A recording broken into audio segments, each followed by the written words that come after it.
Right ఇక details చూస్తే నేపాల్లో వరదలు వెంటాడుతున్నాయి. ఒకవైపు ఆకస్మిక వరదలతో విలవిలాడుతున్న నేపాల్కు మరో గండం పొంచి ఉంది. టిబెట్ సరిహద్దుల్లో పుట్టుకొచ్చిన కొత్త సరస్సు నేపాల్ వాసులకు కంటి మీద కునుకు లేకుండా చేస్తుంది. ఇక ఆ సరస్సులో పెరుగుతున్న నీటి మట్టం ఇప్పుడు నేపాల్కు మరో ముప్పుగా మారిందా? కట్ట తెగితే ఒక్కసారిగా లక్షల క్యూసెక్కుల నీరు దిగువ ప్రాంతాలపై విరుచుకుపడే ప్రమాదం ఉందా? అవునని చెప్తున్నారు అక్కడి అధికారులు. 5 రేట్ల తీవ్రతతో మరోసారి వరదలు రావచ్చన్న హెచ్చరికను కూడా జారీ చేశారు. పోలీసులు రెడ్ అలర్ట్ ప్రకటించడంతో ప్రభావిత ప్రాంతాల ప్రజలు కొండ ప్రాంతాల వైపు పరుగులు తీస్తున్నారు. ఇక ఈ అలర్ట్ కారణంగా నేపాల్లో రక్షణ చర్యలు కూడా నిలిచిపోయాయి.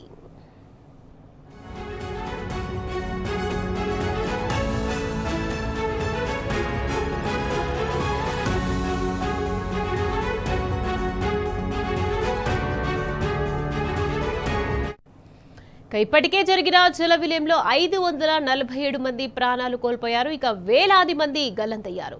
గల్లంతైన వారిలో 300 మందికి పైగా భారతీయులు కూడా ఉన్నారు.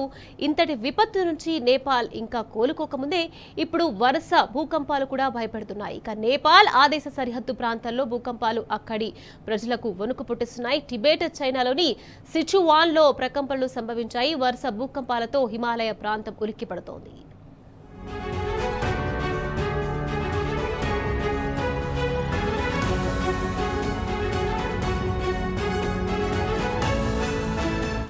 హిమని నదులు వాటర్ బాంబులుగా మారుతున్నాయి. భూతాపం కారణంగా హిమాలయాల్లోని హిమని నదులు క్రమంగా కరిగిపోతున్నాయి. ఒక్కసారిగా విస్ఫోటనం చెంది ఊళ్లకు ఊళ్లే ముంచెత్తున్నాయి. కరిగిన మంచు నీటితో సరస్సులు ఉప్పొంగుతున్నాయి. ఇక ఆ సరస్సులకు సహజంగా ఉండే అడ్డుకట్టలు ఇప్పుడు క్రమంగా బలహీనపడుతున్నాయి. ఇక ఒక్కసారిగా ఆ కట్ట తెగితే వెరుపు వేగంతో దిగువ ప్రాంతాలకు వరద వెల్లువలా దూసుకొస్తుంది. ఇక ఇలాంటి సరస్సులనే నిపుణులు అత్యంత ప్రమాదకరమైన గ్లేషియర్స్ లేఖలుగా పరిగణిస్తున్నారు. ఇక ఇప్పుడు టిబెట్లోని గైరాంగ్ సరిహద్దు ప్రాంతంలో ఏర్పడి భారియర్ సరస్సు నేపాల్ కు కొత్త ఆందోళనగా మారింది. ఇక సరస్సులో నీటి మట్టం క్రమంగా పెరుగుతుంది. కట్టపై ఒత్తిడి పెరుగుతుండటంతో నేపాల్ సరిహద్దు ప్రజల గుండెల్లో రైళ్లు పరిగెడుతున్నాయి.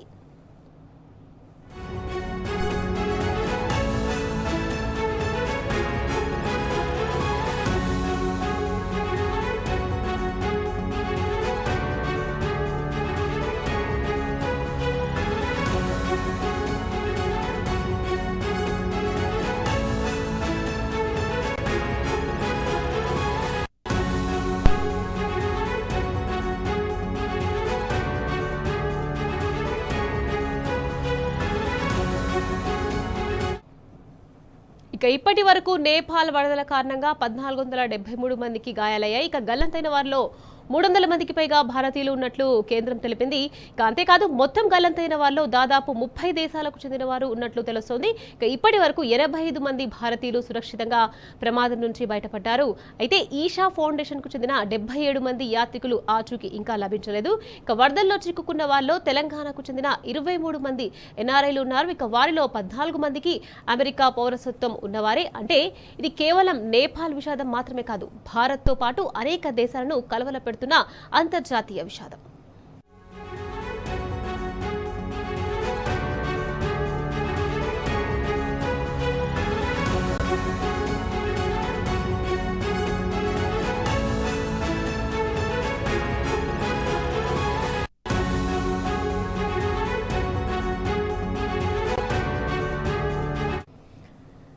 హిమాలయ ప్రాంతంలో నెలకొన్న భౌగోళిక పరిస్థితులపై ఆసియా వ్యాప్తంగా ఆందోళన నెలకొంది. అసలు నేపాల్లో జరుగుతుందేంటి? ఆకస్మిక వరదలు, కరిగిపోతున్న హిమనీ నదులు, పెరుగుతున్న గ్లేషియర్స్ సరస్సులు ఇవన్నీ హిమాలయ ప్రాంతాల్లో మారుతున్న వాతావరణ భౌగోళిక పరిస్థితులకు సంకేతాలా?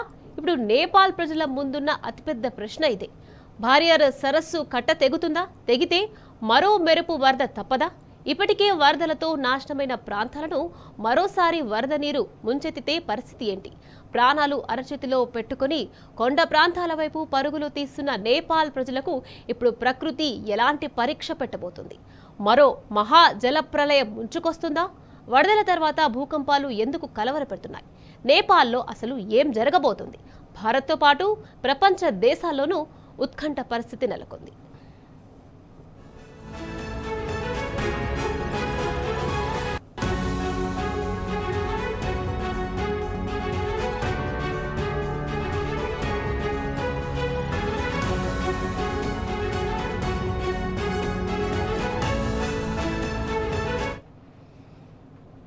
ఇక నేపాల్ వరదల్లో మొత్తం 320 మంది భారతీయులు గల్లంతైనట్టు భారత విదేశాంగ శాఖ ప్రతినిధి రణ్దీప్ జైస్వాల్ తెలిపారు. ఇక చైనాలో ఉన్న 400 మంది భారతీయులు క్షేమంగా ఉన్నట్లు వెల్లడించారు.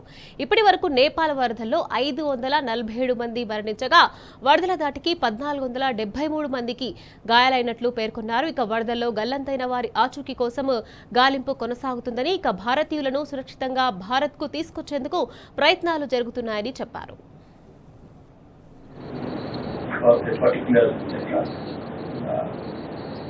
As far as the number of people who we are not able to contact or who are missing, the figure at this point in time is 350.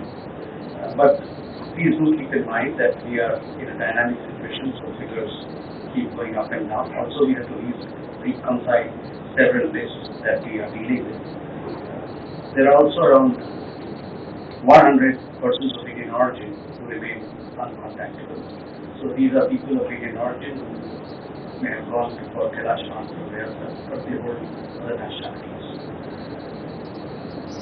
Any control room here is working round the clock, as is the case with the control rooms in our embassy in Kathmandu, as also our embassy in Beijing. On the Chinese side, we have 400 Indian nationals. They are safe. They have been in touch with their family because phones, etc. I'm told is working on that side. Our embassy has been in touch with several of them, in fact, with their team.